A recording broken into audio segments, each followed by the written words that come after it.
You have already been lied to today. That's right. The average person hears 200 lies every single day, whether you're scrolling social media or you're reading the newspaper or just talking to the barista to order your coffee. We lie all the time. And what if you could detect the moment that those lies happen, the moment that someone's body language and the story that it's telling doesn't match the words that are coming out of their mouths? I want to teach you how to do this using real science-backed strategies, tools used by intelligence agencies like the FBI, the CIA, and law enforcement, and also tips from top CEOs that help them control the company and make sure that they don't make a misstep that costs them millions. We're going to cover all of this, and so by the end of this video, you will feel like a human lie detector. Let's go ahead and jump right into it. What's up, everybody? It's me, Chris Michael. I'm super happy that you're here on my channel. I'm the CEO of Decode Behavior. We're a company that trains intelligence agencies, law enforcement, and companies, specifically leadership staff, in how to read human behavior so that those little things that you miss in the moment don't cost you. This is important for sales, negotiations, security, for hiring, and any other time that you're dealing with people, you're dealing with human behavior. I have a big, strong focus on nonverbal communication, although we work with people who do statement analysis, and we're going to talk a little bit about both of those in this video to help you detect lies. So in this video, what we're going to cover, and it's really important that you watch this before we break down the nonverbals, the cues, the gestures, the touches, the motions people make when they're lying, and we're going to give you real, reliable, science-backed strategies to detect deception. It's really important that we give you a understanding of lies as a whole, the reasons why people lie, the type of lies that you may spot, and then what our body starts doing when we're getting into the process of creating and then telling a lie. So I want to go over those in this video, and then in part 2, we'll talk about the nonverbals of liars. And then in part 3, we'll talk about the verbals. But I'm also going to cover tone and attitude and all that other stuff that has to do with the voice. Even though voice is nonverbal, words are verbal, we're still going to cover that in part 3. So we'll break this up into 3 parts, but let's dive into it right now. Let's talk about the reasons why somebody lies. The 2 main reasons that people lie should be obvious, but I'll break them down for you so that you can really know when you're dealing with a liar, what they stand to lose and what their primary motivation is. People either lie to avoid a consequence, and this could be avoiding shame, guilt, ridicule, imprisonment, violence, or even death. Now, we also could lie for personal gain, which is to make more money, to get a raise, to come across better, to help our ego, also for romantic reasons. There's a lot of things that you can gain if you tell a lie and it lands. And so if we're motivated by those 2 things, we're going to have a really big inclination to want to be a good liar. And because we survive in a social culture, that's where we exist right now, those 2 things are always on our minds. Now, to help you break down the nonverbals, the gestures of what someone's going to do when they're lying and what behaviors to look for, we need to cover a couple of things. First, we need to cover the types of lies. That way, as you're spotting deception, you can fit into these categories and you can start looking for the places where you need to dig a little bit deeper. We're also going to cover what the body does when it starts lying, the processes that get initiated, and what it does to us internally and externally that will give away the fact that we're under some stress or discomfort. And then finally, we're just going to touch on a couple of things that you need to know before we go over nonverbal communication. That's going to be part 2 of this video, but you need to make sure that you understand this fully. I'm going to go through things simply. I'm going to take a ton of different research and a ton of different resources and pare them down into really simple terms that we could all understand. So let's do that right now by talking about the 8 types of lies and start building on your knowledge about liars, because the best way for us to understand them is to look at the fine details. If we're going to look at the intricacies of liars and the behaviors that liars exhibit, we need to also look at the intricacies of lies themselves. Now, some people will tell you there's 30 types of lies. Some will say there's hundreds of types of lies. I don't think that any one of those resources is more true or false than the other. I think that you can get really micro if you want to. But my goal is to give you ways to memorize this information and help you employ it in your daily lives. So I think if you can memorize 8, and I'll even throw in a bonus 9th one because it's very uncommon to see that 9th type of lie. It's very dangerous. It happens in high stress, high stakes moments, and it's actually the hardest to spot. I'll throw that in at a little bonus so I'm not withholding any information from you all. But we do need to start by talking about these 8. I'm going to list them in order of stakes, meaning if the stakes of the lie are low, meaning it doesn't affect them or anybody else, we're going to start with those first ones. And as we go throughout the list, the stakes are going to be higher and higher and higher.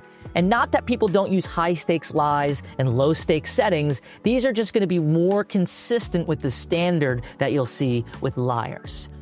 Number 1. Number 1 is white lies. You probably already know what white lies are, and that's why at the top of the list, we do it in very low-stakes situations.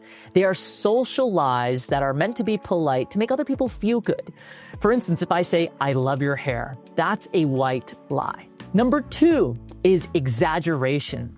Now, exaggeration can be harmful, and I'm going to explain to you why. But first, let's look at why we do it culturally and why it's accepted. When we tell somebody, "Oh, she's the kindest person I ever met," or "Dude, you're the best graphic designer I've ever seen," it makes them feel good, and we tend to not take too much stake in exaggerations. We can usually identify that someone's exaggerating and not put too much merit in it. However, it works on the flip side too. If I say you're the worst person I ever met, we have a negativity bias, and that's going to impact us. That's hurtful and can be manipulative. I also should mention that if I'm telling you that my friend is the best graphic designer I've ever seen, and you decide to make a character judgment about that or make an assumption about his skill level because of my exaggeration, you may work with somebody who's not a good fit for you. And again, that's manipulation and deception. We want to try to lean towards the side, even though there are no objective truths, because everybody has their own version of reality. We want to lean as far towards evidence and truth as we can. Now, there's another type of exaggeration, and usually this is said to be a different type of lie, but I think exaggeration sums it up. And these are what we would call consensus lies. And this is a lie like saying, "No one would ever feel that way about this. You're crazy." Now, I'm also putting a hurtful statement in there to get my point across, but no one would ever feel this way about this? That's quite an exaggeration. Or saying, "That's not weird, everyone does it." That's also not true. Those are more lies of exaggeration. Now we're in a little bit higher stakes lies. I'm in the moderate stakes. I don't think that my life is on the line. I don't think I'm going to prison. And again, these can be used in high stakes situations, but more often than not, this is a moderate stakes use. That's number 3, which is lies of omission.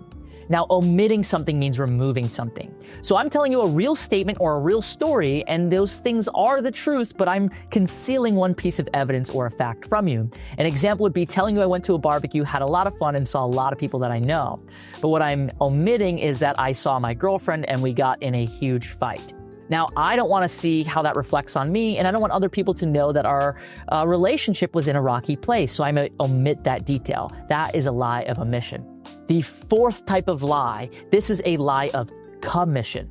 Now, a lie of commission is the opposite of a lie of omission. I'm going to give you a real statement and a real story, but I'm going to add a few things, maybe even just one thing in there that didn't actually happen. I went to the barbecue and Hulk Hogan showed up. I really did go to the barbecue, that's true, but Hulk Hogan did not show up. That's a lie of commission. Number 5, minimization.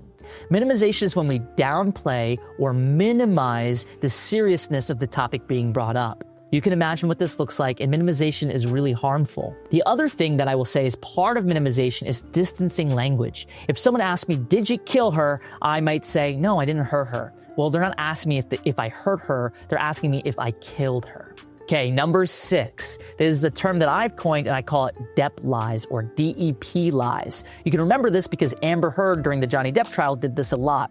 It stands for deflect, evade, project. Now, if you ask me something like, "Why did I go out to dinner so late?" and I deflect and say, "I can't believe you don't trust me. That's so hurtful to me." Or, "Why are you asking me this stupid question?"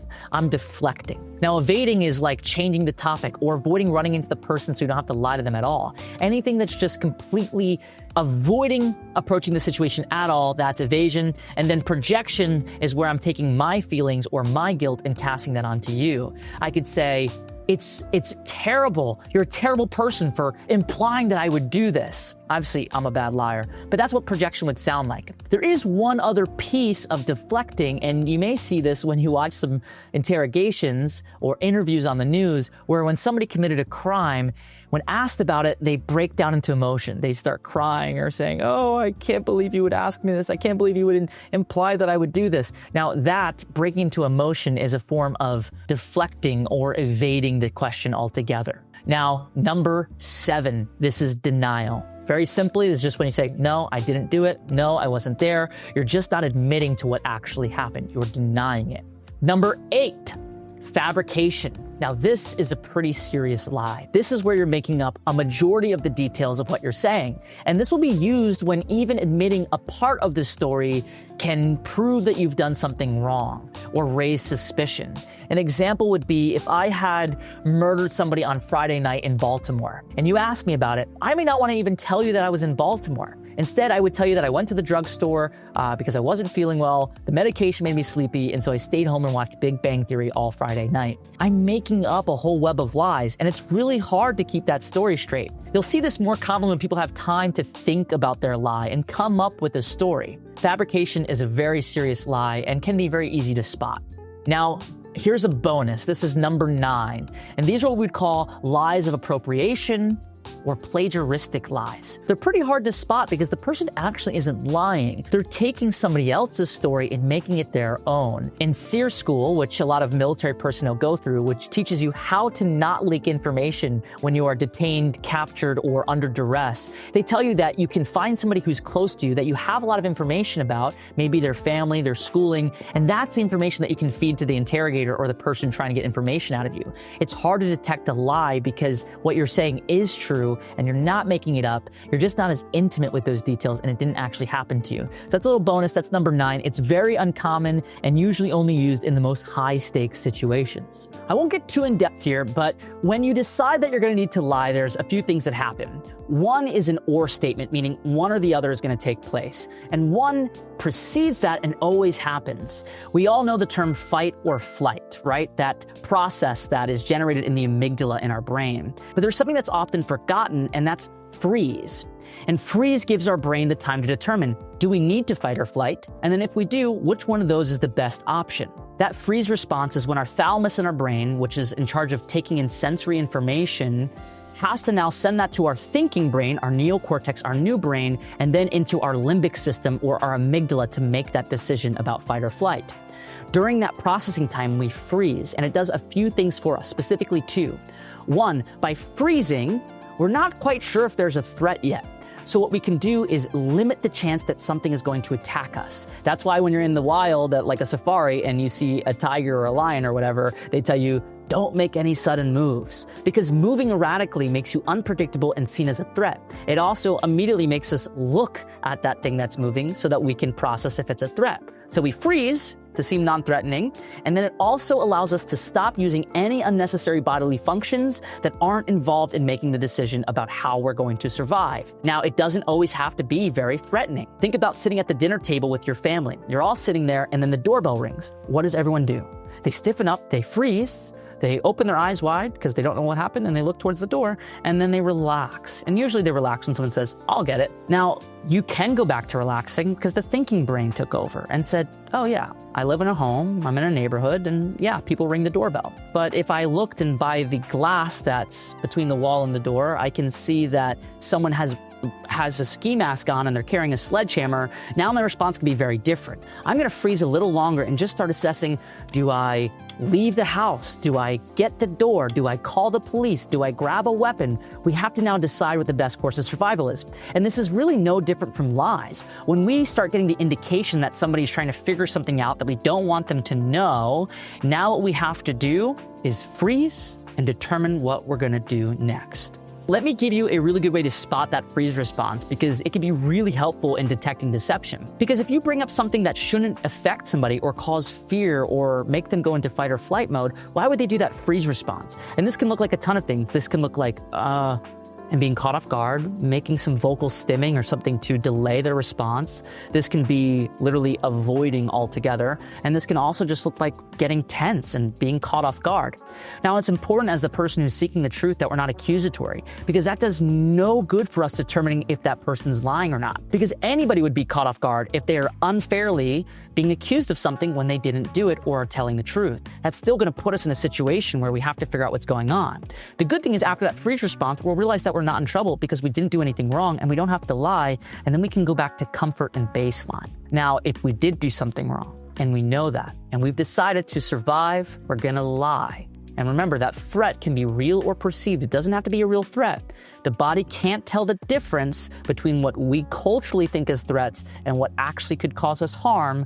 That is going to manifest very differently. So let's talk about that freeze response now. In that initial freeze, we're going to think about pause. And not pause like a video, but pause like a foot of a dog. P stands for pause, exactly that, freeze, pause, okay? The A stands for anchor, which means that we're gonna stiffen up, okay? Because we're tense, we're also going to widen our stance or just keep ourselves in that place to help us not move. The third thing that's gonna happen is widen, or W, widen. Our eyes are gonna widen, our pupils are gonna dilate, which serve us to scan and take in as much information as possible. That's also why we're gonna blink less when we're in that freeze response. And then we're gonna separate. Now, separate is not flight. It doesn't mean our body has chosen to flee. It means we're separating ourselves so we have more time to process and we're not gonna be attacked first. There's a viral video of a man who jumps out of a trash can with a mask on to prank his friend. And the friend, you'll watch him, he does the freeze response. He stiffens up, he gets straight and tall, he steps back, and then he punches. Now, the reason he doesn't punch right away is because he needed to process what he was going to do in that situation. The brain can't just fire off neurons without going through the system that's been in place for hundreds of millions of years. We are ultimately like a machine, and it has to go through that process of checks and balances. So that's how you can spot the freeze response. You need to ask yourself, is this an appropriate response to be having for A, the stakes of the situation, for the context, and whether or not they're innocent? An example that I really like for this is thinking about the new brain or the thinking brain, the part that's responsible for justifying things and analyzing and understanding is the little brother. And it's accurate because it's much younger than the limbic brain or the mammalian brain that's been around for hundreds of millions of years. The older brother, the limbic brain, is in charge. But of course, the younger brother doesn't like that. He wants to be in charge, he wants to be better than the older brother, and he wants to figure out what's going to happen and be seen as an expert. Now, the big brother may let the younger brother do that when the stakes aren't high. But when it comes down to safety, the older brother takes charge, and he tells the younger brother, don't do anything, I've got this handled, to protect that younger brother. That's exactly how we can think about the new brain and the limbic brain. And just keep in mind that that mammalian brain is there to protect us, and we have very little control over it because we, the one that's speaking, is the younger brother. Now, when we decide that we're gonna lie, you need to know that we have lost the battle for power with the big brother. The big brother has already taken over if we've chosen to lie as our path here. And when we start getting into that fight or flight that the big brother wants to use, we now have to start getting our body prepared to do those things. And so here's a list of what's going to happen, and I'll have them come up on the screen so that you can see them. Our heart rate is gonna increase. It's gonna pump blood to the larger muscles in our body so we can defend ourselves or escape.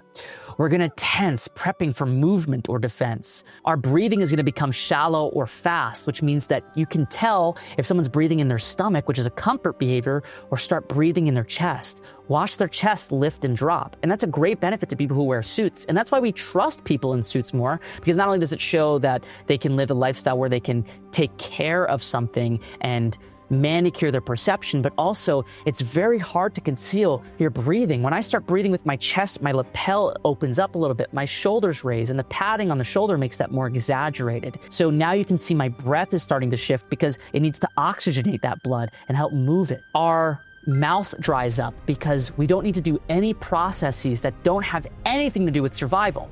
Right now, digestion is not important. My mouth does not need to be lubricated because I'm not going to be eating while I'm fighting or running away. The skin may go pale or cold because if we're really fearful, it's going to move blood away from the skin and into the muscles and also prevent us from bleeding if we get a small cut on our skin. It's going to start dispelling waste. So this could be sweat or the need to urinate because we don't want to have those things in us when we're running away or fighting. Our bladder will actually expand and put liquid inside of it. And so we don't have the sensation very much that we need to pee if we're really afraid or angry, because that bladder has expanded to hold more waste. And because our skin is cold, since there's no blood near it and we're sweating, we get that clammy feeling in our body, specifically our hands and feet.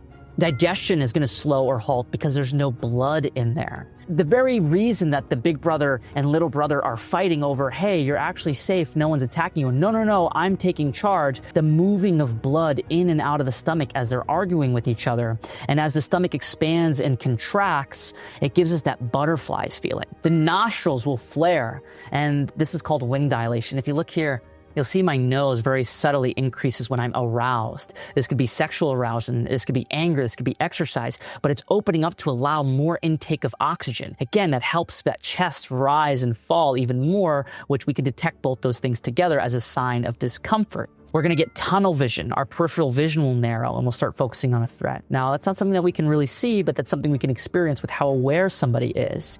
And also, our pain sensitivity is likely going to decrease. And this isn't just physical pain, it's emotional too. We may say or do more hurtful things, or we may act out of character because our thinking brain, our prefrontal cortex, which makes us who we are, is being deactivated so that the amygdala can win. The little brother doesn't have a say, the big brother takes over, and that's why you say, oh, I wasn't thinking clearly, when you're fearful and you do something stupid. Now, we can also look at blink rate. Our blink rate will increase because our eyes no longer have moisture, and we need to keep them safe, and we need to try to lubricate them by moving whatever moisture we have across our eyes. The more stressed somebody is, the more that they're blinking. And if they're being honest, why would they be stressed? Why would their breathing be shifting? Why would their hands be getting clammy? What are they so worried about with the truth? They must be concealing something. The other thing I'll tell you is perception of time gets shifted and distorted, and memory starts to get lost. The temporal lobe, which forms memories and controls our perception of time, doesn't have as much resources because that's part of the little brother, and the big brother is taking over right now. Now, you know the body has a natural response catered to our survival, and it doesn't know the difference between a real threat and a perceived threat, which is what we feel when we're going to lie. It's also important for us to know the types of lies, which we've talked about in this video, and why people lie. What I would tell you to is look at the description, because I have some really helpful materials, like what type of lies different personality types are going to gravitate towards initially. Now, over time, we'll wear them away, and we're going to see them default to different strategies as their mask that they wear every day, as their personality starts to fall, and as the mammalian brain comes out even more. I don't want to spend too much time talking about this on this video, but they're really, really cool, and they're totally free, and they're linked down below, and I would love for you to get download a copy or even just view them online, because I worked really hard on those, and they're resources that I wish I had while I was learning this. To close, if you like this video, you have to make sure you watch part 2, because that's where all the really cool stuff is going to be taking place, talking about what you see, where people touch, where they look, what their eyes do, and how we know someone's lying by looking at what they're putting on that billboard for us to look at. If you like this video, hit the subscribe button and please put a like on it. I'm new to YouTube and I'm trying my very best to take information that's expensive and often gatekept and put it out there without hiding anything, and also try to make it interesting and simple for you to memorize it the way that I've had to memorize it to help me in my career. I love you guys. Even if I don't know you, I hope to someday. Thanks for supporting us, and check out the second part of this video linked over here.